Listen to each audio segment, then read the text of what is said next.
Topic po natin ngayon, paano papababain ang high cholesterol ng walang gamot.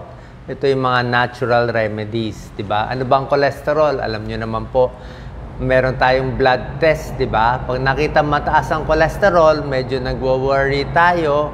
Baka magbara sa puso yung cholesterol, yan ang mga complication, magbara sa utak, pati sa paa, pwede rin magbara at mas parang lumalapot yung dugo. Takot tayo dyan. Ang cholesterol level po kasi, meron niyang mga milligrams per DL eh. Normally ako bilang internist, cardiologist, bago ako nagbibigay ng mga home remedies or later on yung gamutan, kailangan lampas mga 240 milligram per DL.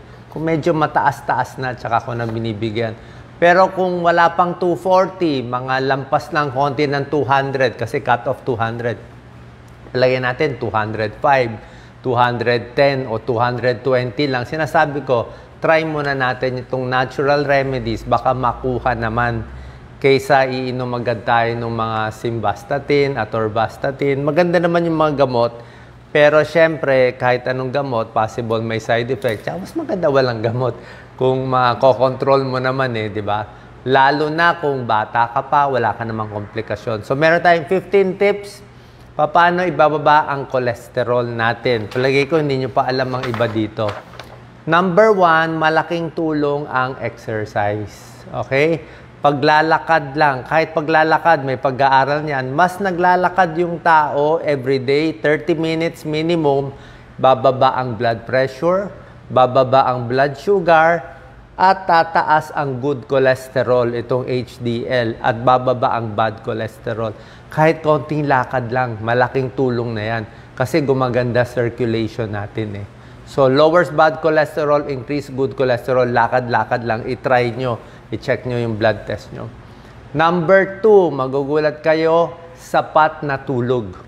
Yung mga taong puyat lagi, wala pang 7 hours ang tulog, tumataas ang cholesterol nila. Nakita nila may connection. Actually, ang puyat, ang problema sa puyat, tataas yung blood sugar mo. Diba? Mapapansin nyo yan, yung diabetes, mas mataas pag puyat. Blood pressure mo, tataas, diba? Mas na-high blood ka pag puyat. Mas mabilis heart rate mo kung puyat. Mas hilo ka kung puyat. At kung puyat ka, mas marami ka nakakain. Diba? Pag marami ka nakain, tataas din cholesterol mo. Kaya exercise and good sleep, pampababa ng cholesterol. Number 3, siyempre yung sigarilyo. Diba? Bukod sa pagkain, ang sigarilyo kasi, sinisira niya yung mga ugat eh. Yung lining ng blood vessel natin, may cholesterol na nga siya, mas namamaga pa siya, swollen and inflame yung mga ugat natin pag naninigarilyo. Bukod pa sa taas ng cancer risk, di ba? So, tigil sigarilyo, pati alak din eh, nakakataas din ng cholesterol po yun. Number 4, pag-inom ng sapat na tubig, malaking bagay. Sasabihin mo, Doc, ano connection ng tubig sa cholesterol? Kasi ang cholesterol, ang nagmamanage ng cholesterol natin, yung atay natin, yung liver. Yung liver ang nagbe-breakdown ng cholesterol, siya nagmamanage ng cholesterol. Ang tubig, kailangan ng atay natin. Para gumana yung atay natin, kailangan marami kang tubig iniinom. First time nyo lang narinig yan. Yung puso natin, para gumana ng maganda, kailangan kompleto ka sa tubig. Bakit? Pag dehydrated tayo, kahit anong bagay naman eh, pag kulang sa tubig, ayaw umandar eh. Mga halaman, wag mo tubigan, o hindi yan bubunga. Kahit itong tinatanim ko ang mangga eh, lagi ko nilalagyan ng tubig eh. So kahit ano, pag walang tubig, mas kulubot ka. Walang tubig, mas nag-heart failure. Pati atay, walang tubig, hindi gumagana. Walang tubig, hindi ka makadumi, hindi ka makaihi maigi. Paano? Masyadong matigas ang dumi, masyadong madilaw ang ihi. Water, 8 to 10 glasses. Pinakamaganda. Okay? Isa pang tip, pampapayat. Sabi mo, Doc, tubig. Tatanungin ako ng pasyente, Doc, ano ba pwede kong inumin para bumaba ang cholesterol? Pwede mo inumin tubig. Doc, pwede ba mag-juice, orange juice, pineapple juice? Siyempre, hindi pwede.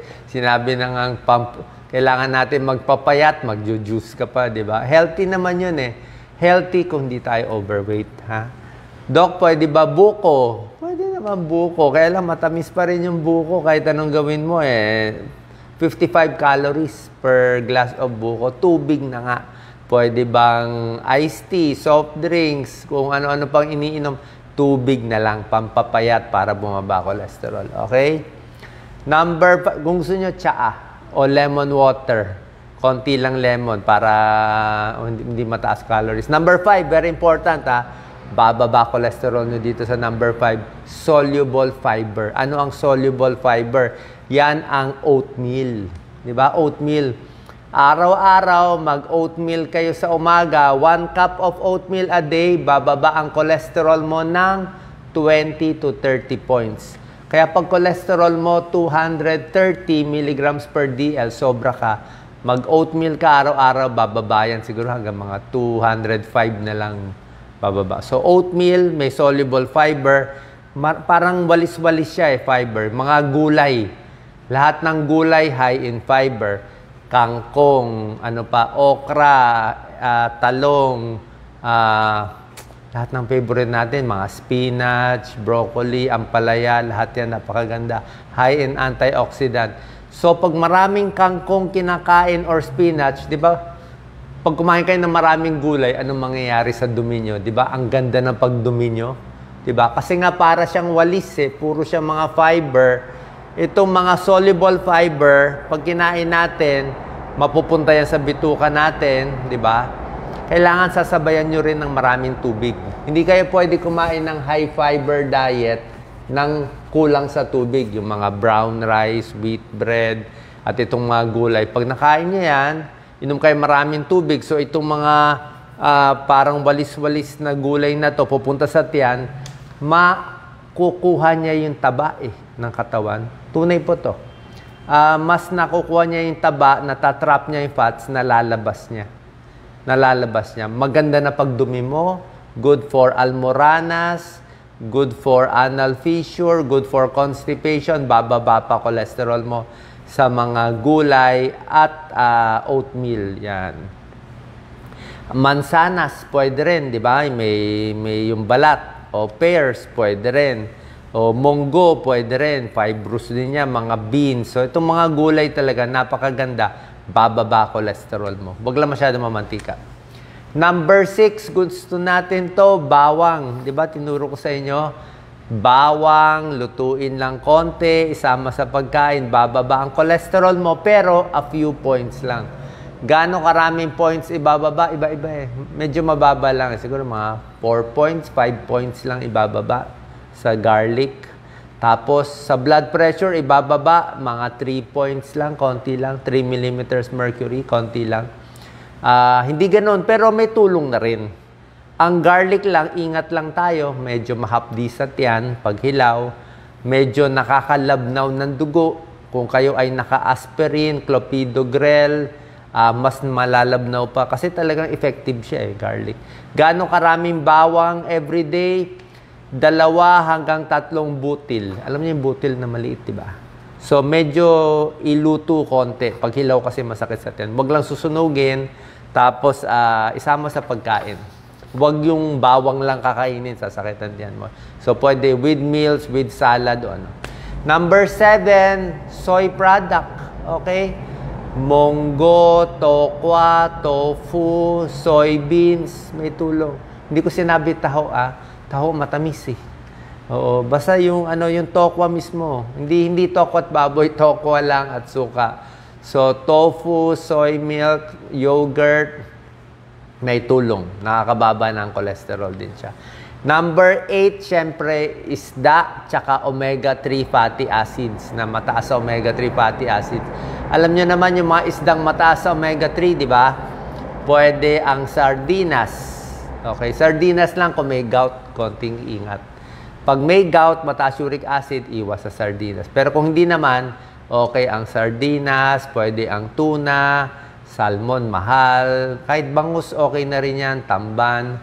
Lahat ng mga isda natin, napakaganda.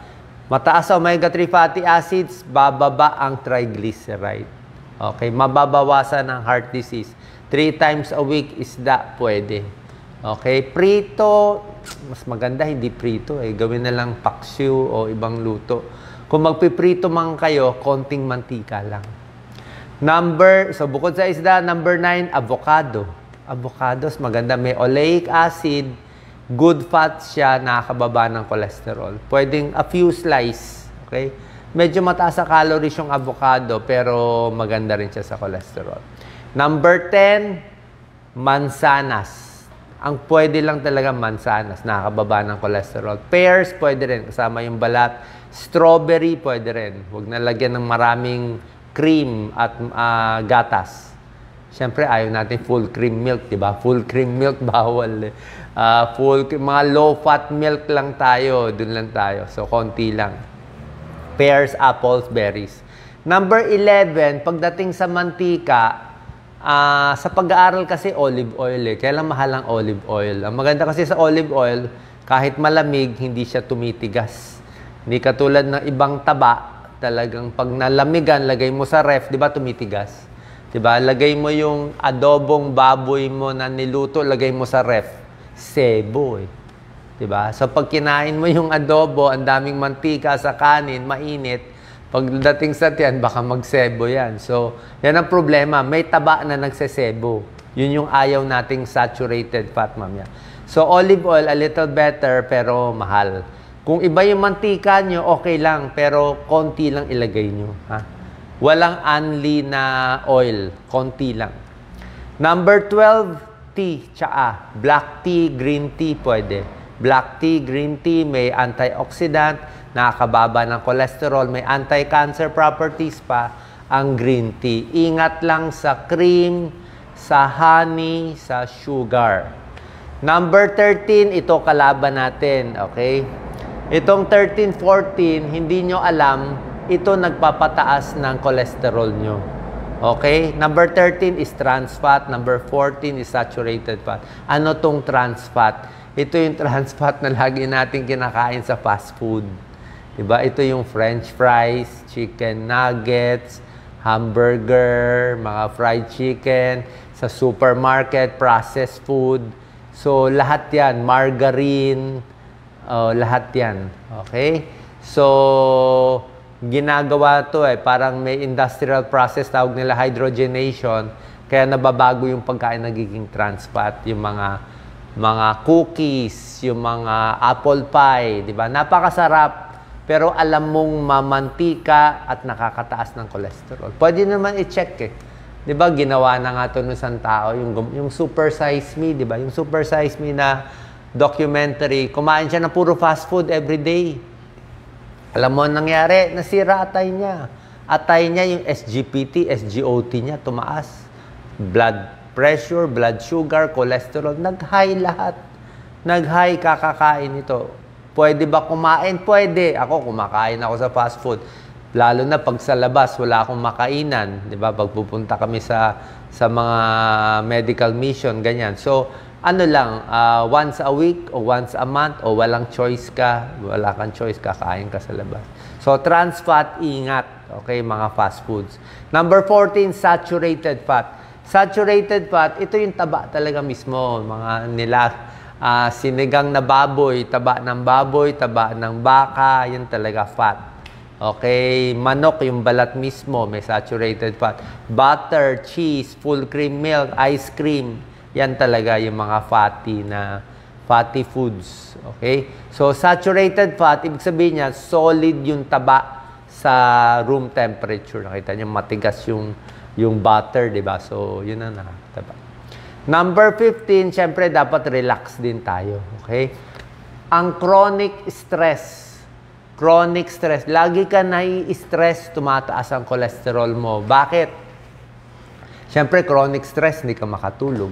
Diba? Pag puyat ka, kakain ka. Pag chronic stress, lagi kang stress, lagi ka nagugutom. Kung ano-ano naisip mo, di mo makontrol yung pagkain mo. Pero mas relax, mas kalmado, mas bumababa din yung mga cholesterol, sugar, at blood pressure sa katawan. So, lastly, yung matatamis. Alam naman natin, mga donut, diba? Masarap lahat yan, yung mga sausawan, and especially restaurant food.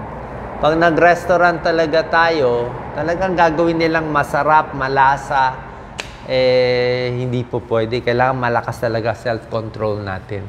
Okay? Kasi may pag-aaral, mas mahaba ang buhay ng mas payat. So, tubig lang, kain lang sa bahay, and lastly, tuturuan ko kayo. Ang last tip ko, very important, ano ang processed food sa unprocessed food? Okay? Unprocessed food, ito yung binigay ng Diyos sa atin. Binigay ng Diyos na food. Yun ang healthy. Processed food na hinalo-halo na natin. Ano yung unprocessed food na healthy? Let's say, patatas. Pwede ka kumain patatas, baked potato. Diba? Anong ginawa natin sa patatas? Ginawa nating french fries. Ginawa nating potato chips. So, hindi na healthy. Karne. Pwede naman karne. Beef, pork. Pag karne mismo, chicken mismo, yun lang mismo kakainin mo. Pwede. Pero anong ginawa natin sa chicken? Ginawang fried chicken, chicken nuggets. Marami tayong binago-bago. Diba? Kaya nag-iba na siya. Yung karne, ginawa natin langgunisa, ginawa natin, pinrases natin maigi, kaya nag-iba-iba na. Kamatis, di ba? Pwede ka kumain ng kamatis. Gawa ng Diyos yan. Kamatis, anong ginawa natin? Ginawang ketchup, kung ano ginawang sauce, na pag ketchup kasi maalat na. Marami ka nang na-process, naging supermarket food na, hindi mo na makita yung itsura ng manok. Kailangan makita mo yung paan ng manok. Mas normal looking, yun ang unprocessed, yun ang mas healthy. Okay? Kaya nga sa prutas, mas maganda yung prutas mismo kakainin mo, yung orange, yung dalandan, siya ang kakainin mo. Kasi pag ginawa mo ng bottled fruit juice, iba na yun. Nilagyan na ng sugar yun. Diba? Baka konti lang ang tunay na prutas, puro tubig, puro asukal na lang nilagay. So, hindi na po healthy.